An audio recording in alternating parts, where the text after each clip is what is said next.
Hey everyone, Jo here from 3 Times the Charm, and of course I always invite you to accept my light and my Reiki and take a big deep breath in,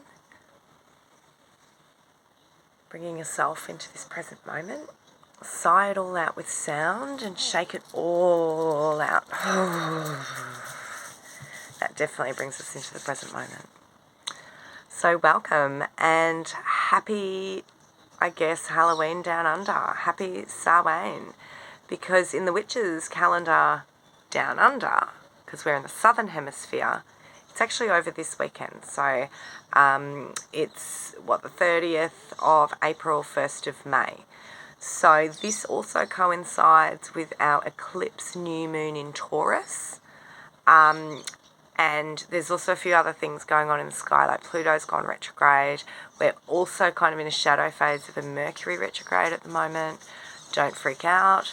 Let's unpack it.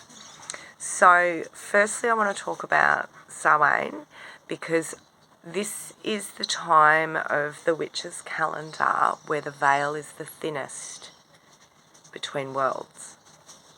So if somebody that you love has passed, a really great way to honour them right now is to, do something that they loved to do or that you love to do together. Honour them. Leave them a gift, leave them an offering, talk to them, journal about how you feel about it, do some tapping and releasing your grief. There's so many ways that we can honour them. So I really think it's really important that we do, because our ancestors, our loved ones, our friends, everyone who's gone before us, our animals, our pets, we miss them. We miss them. So I love, one of my favourite crystals for grieving in particular is rainbow obsidian. So you can't really see the beautiful rainbow really in it, because it's a crappy day and my lighting's not great.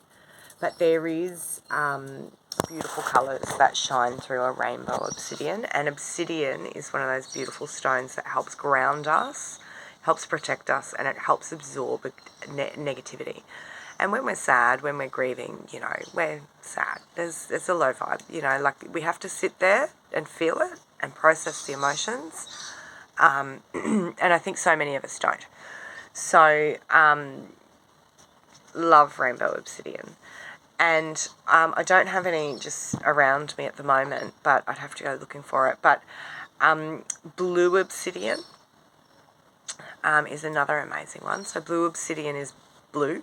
So obsidian's a volcanic glass, so it looks a bit like normal glass, like it's glassy. So you can sort of see through it.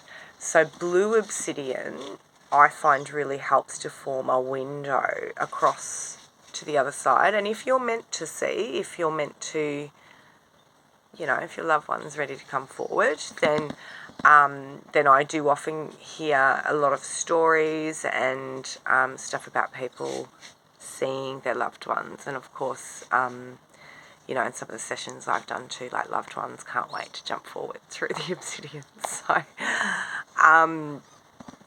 very powerful. And so I know, at this time of year, excuse my dog, Manny. So, of course, before you do any of that kind of work, I always suggest grounding into Mother Earth and grounding into the physical, just so we don't float away too much, Beautiful stones. So there's some really good ways to honour our loved ones. You could even just do some meditation and put them in your thoughts. Ask them, is there any messages that you have to bring forward, and just, free write, just, write and see what comes through. You could even just go for a walk or go out into nature. I love nature, so my loved ones love nature, so I'll certainly be out in my garden, honouring them and the time that we used to spend in the garden together. So, you know, however it is for you, however it is for you guys. So, yeah, Samhain's a lovely time of year. So, yeah, and with the changing of the seasons too, you know, so it's lovely for some beautiful black apple tea or something, you know, that the fabulous Chris from Draconis Pendragon makes. It is delicious. So I didn't mean for it to be a plug, but I just, you know, like that absolutely just popped into my head. So I'm absolutely going to go and have some black apple tea in this autumn, beautiful fall season, the changing of the seasons. You know, and when the veil is the thinnest. So it's, you know, lovely to do shadow work, especially at the moment, because we're also in an eclipse new moon as well. So eclipses, I find, are always really good for shadow work. And where, you know, there's a few aspects at the moment in the charts with Lilith, which, you know, is kind of our inner bitch. You know, where we don't take shit, where we stand up for ourselves, where we, you know, go, no, I'm not going to just do as you tell me. I'm going to go and do what I want to do. You know, that's kind of what Lilith represents in our charts. And I've just got, you know, this is just today's chart that I'm sort of, you know, having a bit of a glance at as well, just to double check I'm telling you guys the truth. So, you know, and there is a few things going on with Lilith. You know, she's conflicting our Venus a little bit, which is where how we love, how we expect love, and especially with a moon in Taurus. So the sign of Taurus is very slow and steady and grounding, but it also loves that finer things in life, you know, like the good food, the good wine, the good company, the good conversation, the nice clothing, you know, the good brands, you know, the yum factor, you know, all that yummy stuff. So it's the indulgence kind of thing, you know, like it's, you know, the delicious chocolate and stuff like that at the moment. And it's saying, yep, let's eat it. And then the eclipse kind of comes in and goes, let's tap while we're eating it so we can just deal with our emotional shit while we're eating our feelings. Or is that just me? Anyway, so of course I love eclipses, shadow work. I love tapping because as well, for me, I just find tapping is one of the easiest and bestest ways to do shadow work. And for it actually to go in past our logical brains and into our subconsciouses. So it bypasses all our self-doubt bullshit and goes straight into our subconscious and actually fixes shit, you know, actually helps us shed our shit for real. And, you know, what best way than to use a moon to help have all of that energy on our side? You know, let's make shit happen. So today is the day before the new moon here in Australia. So over in the northern hemisphere, then it will be, because our time zones are obviously different. So our new moon is tomorrow morning. I think it's about 6:28 or something a.m. So if you want to join Chris and I, sorry, there's mosquitoes buzzing all around me as well. I live in the bush. There's lots of bugs.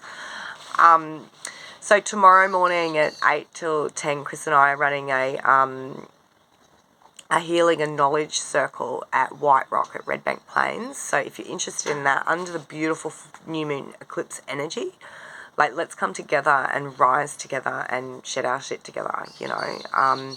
When we come together and meditate together or come and have a common ground together, come and share the same kind of energies together, it sends a ripple effect out into the universe.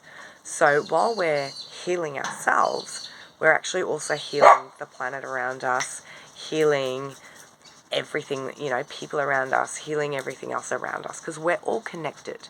You know, we're not separate. We are all connected. So we're just all living our different human experiences. Anyway, I think I've digressed a little bit and jumped around a little bit, but I really wanted to do a bit of a dark moon release. So anything that you're still holding on to from the last full moon, or, you know, even if you don't do full moon rituals and this is the first video you ever switched on, that's fine. Welcome. But anything that is bugging you, anything that's kind of coming up to the surface, that's kind of rearing its ugly head, and especially because it's an eclipse at the moment. So it could be something that you thought you dealt with, especially around love, around relationships. It doesn't have to be relationship with a significant other. It could just be relationships with yourself, with your friends, with your family, with, you know, the randoms, you know, like the person at your local supermarket or fuel station or cafe or whatever it is, or bookshop. Again, is that just me? Am I the only one that goes to a bookshop?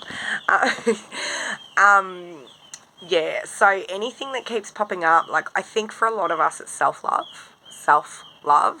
that we really struggle with.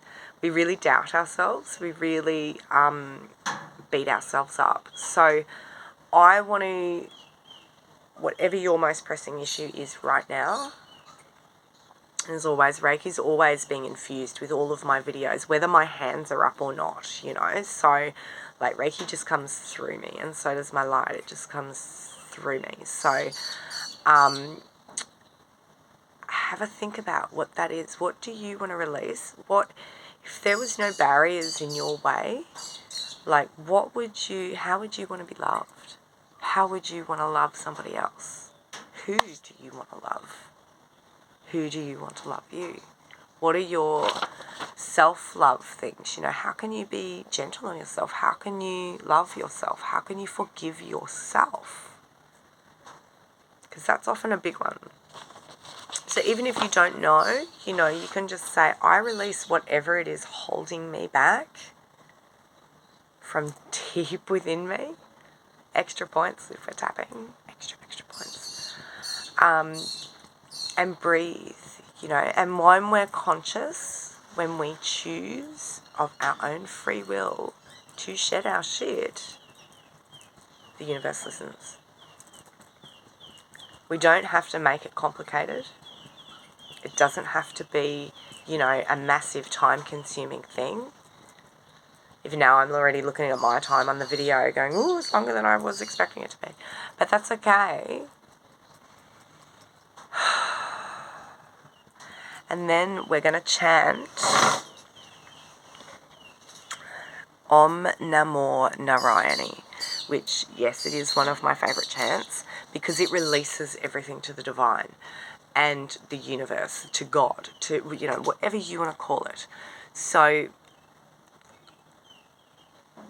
anything that is not serving us from this lifetime, from all other lifetimes that is rearing its head and making us pay attention, we choose to break our patterns so that we don't keep repeating the same shit.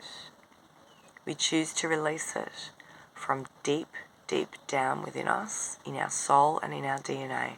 Any contracts, any agreements, we choose to release this now. Take a big deep breath in. Sigh it all out with sound. Uncross anything. If you've got your legs crossed or anything, uncross them. Sigh it all out. We choose to release this from all lifetimes, past, present, and future. From my ancestral lines and from any other reality, timeline, dimension, universe, or any other thing I have not mentioned throughout time and space and through the whole cosmos. We release this now for our own highest goods and the highest good of all beings. Take a big deep breath in. Om Namo Narayani. Om Namo Narayani. Om Namo Narayani. Big deep breath in. And as we sigh all that with sound, just shake everything out. And then go and have a big drink of water or herbal tea.